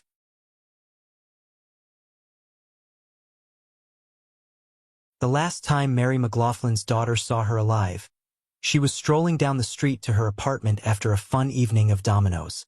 Nothing seemed amiss. She had not a thought in her mind that she would not see her mother again soon. However, that is not what happened. For 3.5 decades, the case of Mary McLaughlin's slaying went unsolved, until the police finally had a name. But even then, there was a problem. How could the perpetrator be the person they were looking for when he was serving a prison sentence at the time? On September 26, 1984, 58-year-old Mary McLaughlin was spending the evening at her local pub in Glasgow, Scotland. She was playing dominoes with one of her daughters. Mary had a large extended family and was deeply loved by them all. She was a mother to 11 children and grandmother to 26 grandchildren. Once they had wrapped their evening up, Mary's daughter, Catherine, walked off to the bus stop and rode home. While walking back to her own apartment, Mary made a brief stop at the corner shop. She picked up a pack of cigarettes before continuing on her way. We know she made it home that night, but unbeknownst to her, she was not alone. 6 days later, Mary's son Martin arrived for his weekly visit to find the door was locked. He knocked a few times, but his mother was not answering. Concern mounting, Martin tried to get a spare key from her homeowner. When he discovered this was not possible, Martin felt his only choice was to break down the door. As it swung open, he was greeted by a foul odor. Mary was lying in her bed, but it was clear she had passed days ago. Her dressing gown was on backwards, and her dentures were lying on the floor beside her. The cause was clear. The rope from her dressing gown had been wrapped tightly around her neck and was double knotted. Further examination determined that Mary's life was taken on the evening she returned home from the pub. Martin, seeing his mother in that way, is something he will never forget. Commenting on it, Martin said, "It frightened the life out of me and has tortured me ever since." A forensic examination revealed that the perpetrator had left DNA behind. However, back then, the technology had not advanced enough to test such a minute sample. Luckily, the samples were kept safe until the time came, and a long time it was. Other than the confirmed sighting of Mary when she was purchasing her cigarettes, there was another person who came forward to tell the authorities what they had seen. Mary was spotted walking down the street past the shop, barefoot, holding her shoes in her hand. It was likely to ease her aching feet from a day of wearing heeled shoes. The police were desperate for someone to come forward with information that could help them solve the case. They took in hundreds of statements and followed up on all available leads, but yet they got nowhere. The man who last saw her caring for her shoes made some mention of a man following her. When later asked about it at trial, he said, "Well, yes, every time Mary walked away he was always behind her." The authorities believed there was a predator out roaming Glasgow who could strike again at any moment. All they could do at the time was ensure the evidence collected that day was stored safely away, until the time came when it could possibly solve this case. It was not until 2008, 24 years later, that those DNA samples were tested again. Unfortunately, the forensic examiners were still unable to get an adequate profile of the perpetrator. Once again, the evidence was tucked away. Then in 2014, a new DNA profiling facility was opened at the Scottish Crime Campus. This meant that instead of the previous 11 identification markers obtainable from a DNA sample, the scientists utilizing this new technology could identify 24 markers. But what did this really mean? Now samples that were previously too small to get any real conclusive testing done on could be profiled with a far greater accuracy. In 2019, the evidence from the Mary McLaughlin case was sent to the laboratory in the hopes that this new round of testing would reveal the perpetrator's identity. In particular, they focused in on her dressing gown cord, the item that had been used to take her life. Unraveling the cord and cautiously undoing one of the knots that remained, they swabbed that untouched surface for 35 years. That part of the fabric had been left undisturbed. This offered the scientists the best chance at obtaining a strong profile. Step 1 was a success. The team was able to gather a strong DNA profile to run against the Scottish database. When they did so, the match came back rapidly. They knew who was responsible for taking Mary McLaughlin's life that night. 59-year-old Graham McGill, a man who was no stranger to the authorities. Now that they had a name, investigators could start looking into McGill. Before long, they uncovered a curious piece of information. McGill was imprisoned at the time of the incident, but how could that be? It turned out that while he was technically serving a prison sentence at that time on September 26th, the night Mary was targeted, he was out on temporary release.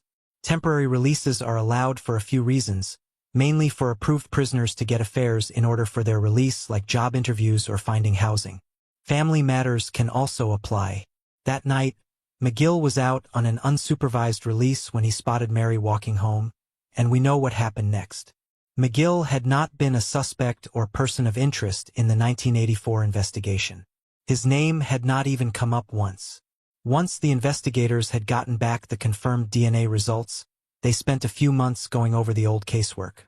They had to make sure they had enough evidence in addition to the DNA results to put McGill behind bars for what he did to Mary. Then, on December 4, 2019, Graham McGill was arrested and charged in connection with the slaying of Mary McLaughlin. When McGill was taken to trial, one of the witnesses called to the stand was his ex-wife. She told the jury that in 1988, McGill had confessed to taking a woman's life. He told her details of the crime that fit the details of Mary's case, but he threatened that if she told anyone or tried to go to the police, he would take her life as well. When she asked him why he had done it, McGill told his then-wife that he wanted to know what it would feel like. In April 2021, McGill was found guilty and subsequently sentenced to a minimum of 14 years behind bars. He will be in his mid-70s by the time he is even considered for release. Reacting to the jury's verdict, Martin, the son that found Mary's body, commented, "There is no joy at the verdict, but there is justice, and my mom can finally rest in peace. It has been years of torture for everyone in the family, and there is a sense of relief. He is a revolting individual, and it brings some comfort to think that he will never again see anywhere other than the inside of a prison." He also revealed the moment he found out about the McGill arrest. Two police officers came to my door on December 4, 2019, and said they had arrested someone and he was due in court the next day. That was it. To receive that news after 35 years was an incredible moment. I had always hoped it would happen, but doubted it actually would. I was totally shocked and just broke down. Over 3 decades later, Mary McLaughlin finally got justice. Her family can now sleep a little bit easier at night knowing the monster that took her life is locked behind bars where he belonged. A young man lost his life outside the River Crossing apartment complex in Texarkana, Texas, on June 17, 2014. 25-year-old Xavier Rollins, a beloved son and Army veteran's mother, faced many struggles in her relentless pursuit of justice. The incredible breakthrough, years later, would finally provide answers in a case that once seemed unsolvable. Xavier, born to Charlotte Rollins, was a beloved son who shared a close bond with his mother, spending much of his time with her. Their relationship was characterized by love and mutual support. But everything changed on June 17, 2014, when Xavier was fatally shot outside the River Crossing apartment complex on College Drive. At just 25 years old, he had been out of the Army for 4 years, working to build a future for himself. Despite the initiation of an investigation into his case, no substantial leads emerged, leaving the case unsolved and Charlotte grappling with her immense loss. The case grew cold, but her determination to seek justice did not waver. On June 17, 2022, 8 years after Xavier's demise, She organized a balloon release in hopes of reigniting interest in the investigation and encouraging anyone with information to come forward. This poignant event was not just a tribute to Xavier, but also a call to the community to remember the impact of violence and to support families like hers who are left searching for answers. She expressed the following, encapsulating the longing for closure that she and countless other families endure. If someone came forward, I would know my prayers have been answered. Charlotte brought a banner adorned with photographs of local crime victims, highlighting the ongoing struggle for justice faced by many. She stated, has been solved, but we have a whole lot of them that have not been solved. In 2024, a significant breakthrough occurred in the long unsolved case of Xavier Rollins, renewing hope for his family and friends. The police never ceased their efforts to find justice for Xavier, and Detective Thomas Shaddix had been diligently working on the cold case for several months. His commitment to uncovering the truth led him to discover DNA evidence, testing options that had not been available a decade earlier. Recognizing the potential of this technology, he decided to pursue it in hopes of finally finding answers for the Rollins family. As Detective Shaddix delved deeper into the investigation, he sought the expertise of the Texas Attorney General's Cold Case and Missing Persons Unit, which provided invaluable assistance. Their collaboration was made possible through a federal grant program from the Department of Justice, allowing them access to numerous resources, including expedited forensic testing. These advanced forensic methods enabled law enforcement to identify 27-year-old Cameron Cheatham as a suspect in the 2014 slaying of Xavier. Following the identification of Cheatham, the Attorney General's office played a critical role in facilitating his arrest. Using the newly uncovered evidence, Detective Shaddix secured a warrant for Cheatham, charging him with capital slaying. Cheatham was not difficult to locate, as he was already in custody at the bi-state jail, serving time for a felony probation violation warrant stemming from his arrest in September. This fortunate turn of events allowed the police to expedite the legal process and ensure that justice was being sought for Xavier. On October 1, 2024, Charlotte received the life-changing call she had been longing for. She will never forget the moment when Detective Shaddix informed her of the arrest. Charlotte recalled, her voice filled with emotion, and he said, "We made an arrest and I just went to screaming and hollering and yelling. I mean, you would have thought that I had just had a baby for the first time. That is what that felt like. It is like, okay, I'm about to get justice for my baby." She added, "I have got 30 to 40 shirts with his picture on it. Everywhere I went, he was going to see his face." Following his arrest, Cheatham was booked on the capital slaying charge with his bond set at an impressive $1 million. The prospect of a trial ahead brought a sense of purpose and closure, reigniting the hope that had flickered throughout the years. A woman's body was discovered on a desolate road in South Pasadena, California.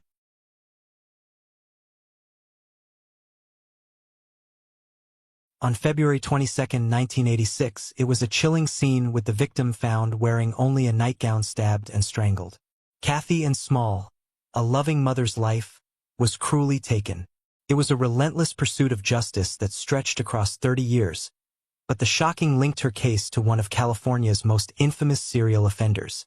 Kathy Ann Small, born in 1967, was known for her loving and caring nature, especially toward her family. By the time Kathy turned 19, she was already a mother of 2 young children, fully embracing the responsibilities of motherhood, while also being a protective big sister and devoted daughter. On the morning of February 22, 1986, a woman's body was discovered on a road in South Pasadena. She was wearing only a nightgown, and it was clear that she had suffered a brutal attack. The authorities noted that she had been both stabbed and strangled, with no identification found at the scene. Her lifeless body offered little information, and for days the mystery of her identity lingered, until a breakthrough came from a man in Lake Elsinore who had seen a newspaper story about the slaying. He contacted the authorities, believing the victim might be his roommate, Kathy Ann Small. This crucial lead quickly shifted the focus of the investigation. The man was able to positively identify Kathy as the woman found in South Pasadena. According to the man, Kathy had been living with him in Lake Elsinore for a few months and had been working as a prostitute in the area. His revelation painted a different picture of Kathy's recent life, one that was unknown to her family and friends. He shared with the detectives that Kathy had left his house the night before her body was discovered, wearing the same nightgown in which she was found. It was a chilling detail that would later tie directly into the events leading up to her tragic end. The man further explained that Kathy had told him she was meeting someone named Bill that night. She mentioned that Bill had given her $50 to drive with him to Los Angeles. A piece of information that provided investigators with a potential lead on who might have been involved in her slaying. With Kathy's identity confirmed and new details about her final hours emerging, detectives turned their attention to uncovering the truth about what happened the night she met Bill. Over the years, detectives diligently followed several leads in Kathy's case, but none brought them closer to a resolution. The break in the investigation came 3 decades after her end, when a sheriff's detective received a call from an investigator with the Los Angeles County Department of Medical Examiner. The medical examiner had been at the scene of a natural fatality at a residence directly across the street from where Kathy's body had been discovered 33 years earlier. Inside the home, a 63-year-old man had been found lifeless on his living room couch. He lived alone and had no children, but the investigation into his home would prove crucial to Kathy's cold case. While examining the deceased man's home, the coroner's investigator made a disturbing discovery. Scattered among his belongings were numerous photographs of women who appeared to have been given illegal substances, assaulted, and possibly held against their will. These troubling images suggested a dark side to the man's life. Further raising suspicion was a newspaper article found in his bedroom, which reported the identification of Kathy Small as the victim found stabbed and strangled in South Pasadena in 1986. The eerie coincidence of the article and the photos prompted investigators to revisit Kathy's unsolved case. With this significant link, the detectives sought a search warrant for the home, hoping to uncover evidence that could connect the deceased man to Kathy's demise. Several items were recovered and sent for DNA testing, with the hope that modern forensic analysis could finally provide answers. The criminalists tested these items, searching for any trace of DNA that could tie the man to the crime scene or Kathy herself. However, the investigation took an unexpected turn. DNA tests revealed that the decedent's DNA did not match the DNA found on Kathy. Despite the disturbing items in his possession and the proximity of his home to the crime scene, the man was ultimately not linked to her slaying. His DNA did not correspond with any known criminal cases, leaving detectives with a setback. Yet, the investigation was far from over. With the case reopened, detectives decided to retrieve all the original evidence that had been held since 1986. The materials were transported to the sheriff's crime lab in Los Angeles for comprehensive DNA analysis, using advanced technology unavailable years before. This new analysis of the old evidence ultimately unlocked the mystery that had haunted Kathy's case for over 3 decades, providing long-awaited answers to the questions. On August 19, 2020, slaying detectives received a pivotal notification from a criminalist that significantly advanced the investigation. DNA tests conducted on the assault kit and the victim's clothing revealed the presence of DNA from 2 male donors. One of the individuals was identified as William Lester Suff, a convicted serial offender with a notorious reputation. Known as the Riverside prostitute perpetrator, or the Lake Elsinore perpetrator, Suff had been responsible for a string of brutal slayings in Southern California. Suff's criminal history was extensive and horrifying. In January 1992, he was arrested during a routine traffic stop, which eventually led to his conviction for the end of 12 women in Riverside County between 1989 and 1991.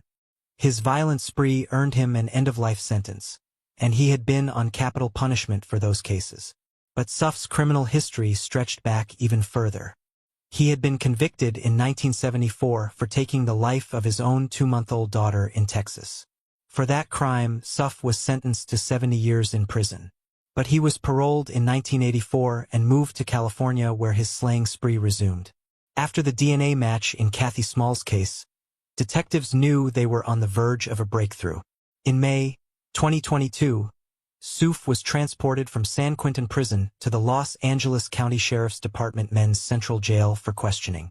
Over the course of 2 days, the detectives interviewed him about Kathy.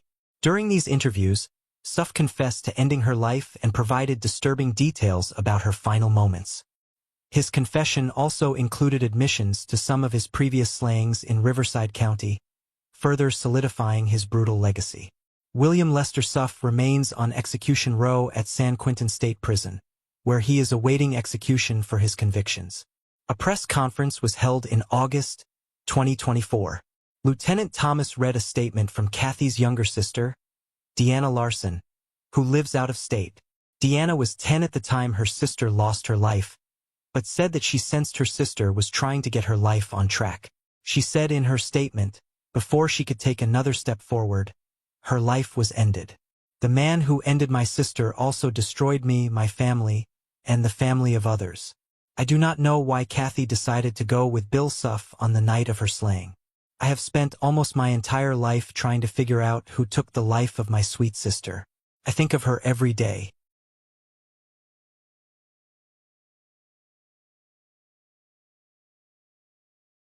A young mother was brutally slain in her Sacramento, California apartment on August 28, 1980. A horrifying crime scene, marked by 13 stab wounds and a terrified one-year-old crawling through the aftermath, became one of the city's most enduring unsolved cases for over 4 decades. The investigators faced many challenges in identifying Helen Terry's perpetrator, until they finally made an arrest decades later. Helen Terry was a 27-year-old mother living in the Orangewood West Apartments on Wyndham Drive in Sacramento. Known for her devotion to her family, Helen was a loving and hard-working mother who was determined to provide the best life possible for her 1-year-old son. At the heart of Helen's life at the time was an ongoing paternity suit involving Robert Terry, believed to be the biological father of her son. Helen was seeking child support from Robert, hoping to secure financial stability for her child's future. On August 28, 1980, a neighbor witnessed a disturbing scene unfold outside Helen's apartment.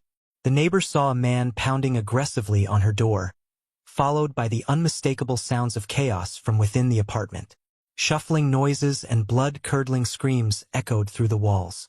The commotion painted a terrifying picture of the violence occurring behind closed doors. Fearing for her own safety, the neighbor hesitated to intervene and was unable to call the police, as she did not have a phone of her own. Shortly after, another resident in the complex complained of water leaking from the ceiling into their unit. When the apartment manager entered Helen's apartment to investigate the source of the leak, he stumbled upon a horrifying scene. 13 times and was left to her end on the bathroom floor. The water that had caused concern was from a running faucet, adding to the disarray of the crime scene. Her 1-year-old son was found alone in the apartment.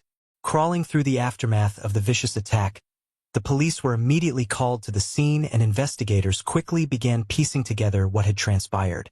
Blood stains were scattered throughout the apartment and furniture was overturned, indicating a violent struggle had taken place. It was clear that Helen had fought desperately against her attacker before succumbing to her fatal injuries. Despite the clues left behind, including the chaotic state of the apartment and the extensive blood evidence, identifying a suspect would prove to be a challenging task. Sacramento police launched an intense investigation into Helen's slaying. They combed through the evidence, interviewed residents, and pursued every possible lead in hopes of catching the perpetrator. A $2,500 reward was offered to encourage anyone with information to come forward. However, despite the efforts of law enforcement and the community's desire for justice, no suspect was identified. The case gradually grew cold as detectives found themselves unable to develop any tangible leads or witnesses to push the investigation forward. Years went by with no answers, and Helen's case remained one of Sacramento's many unsolved cases. However, in 2016, hope was reignited when an investigator from the department's cold case unit decided to take a fresh look at the evidence.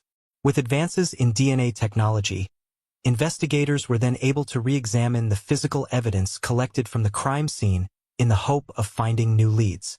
As the cold case team processed the old evidence, a major breakthrough occurred. DNA found at the crime scene of Helen pointed to a familiar name, Robert Terry, the man Helen had been embroiled in a paternity and child support dispute with at the time of her demise. This discovery immediately raised suspicions, as Robert had been a figure in Helen's life during a tumultuous period, but he had never been formally charged or named a suspect. In the years following her slaying, despite the promising DNA evidence linking Robert to the crime scene, detectives faced significant challenges. They needed more than just a DNA match to build a solid case against him. Investigators found themselves in a difficult position, knowing that while the DNA provided a potential lead, it was not enough to definitively place Robert at the scene of the crime at the time it occurred. There were still gaps in the timeline, and insufficient corroborating evidence to bring charges against him. In 2024, new developments in Helen's case emerged when the Sacramento County District Attorney's Office Cold Case Science and Technology Unit took on the decades-old investigation. Using advanced investigative methods, detectives uncovered enough new evidence to finally charge Robert Terry with the slaying of Helen Terry. On September 27, 2024, 81-year-old Robert, residing in Rancho Cordova, was arrested and booked into Sacramento County Jail. Authorities have not yet confirmed whether Robert was the biological father of Helen's 1-year-old son. Their contentious relationship, compounded by the unresolved paternity dispute, remained at the center of the investigation. The police continued to examine their interactions and what role the paternity issue may have played in the motive behind the slaying. Robert Terry is set to appear in court for a bail hearing on October 17, where further details about the case may come to light. His arrest at this late stage in life brought a shocking conclusion to a cold case that had stumped detectives for over 4 decades. Helen's brother, John Mays, said, "She was very kind, very loving. That is why we cannot even imagine something like that even happening to her. Totally uncalled for. We have been wondering since day one. And this is the first little bit of hope that we have had since then, and we are going to take it to the max. We had suspicions, but cannot really do anything about suspicions. When it did come down to us, it was like a big relief, like something we have known all along, but could never prove it."